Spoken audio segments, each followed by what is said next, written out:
Investigators believe they targeted these children specifically from a shelter because they were black, forcing them to work as slaves. Being charged with a felony, child neglect, creating risk of injury. The two children were being locked in a barn at this home on Cheyenne Lane in Sissonville. They weren't able to locate any guardians or parental figures or anybody around the residence or the barn, and started having a conversation with two children that were inside the barn.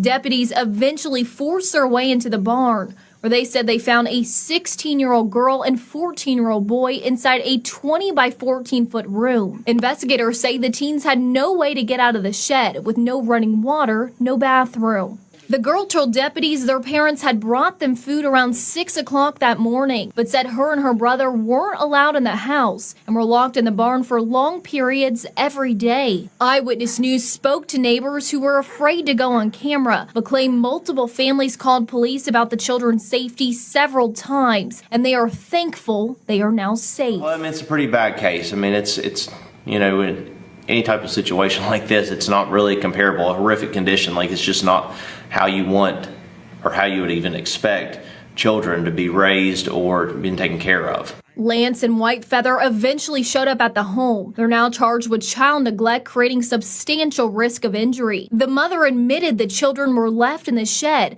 but reportedly told deputies they, quote, liked it. They're trying to, you know, get the children back in better living conditions, better placement, and the detectives will continue to investigate and build this case. And deputies said a third child, who was about 5 or 6 years old, was found alone in the main home. Now, the child was found crying and close to the railing of an approximately 15-foot drop from a loft. The bond was initially set at $200,000 cash, and they were both able to post it. Prosecutors have said in a new complaint for forfeiture, the couple sold a $725,000 80-acre ranch in Washington state and sold their Sissonville home to post bond. And they believe both of these properties were paid for through trafficking.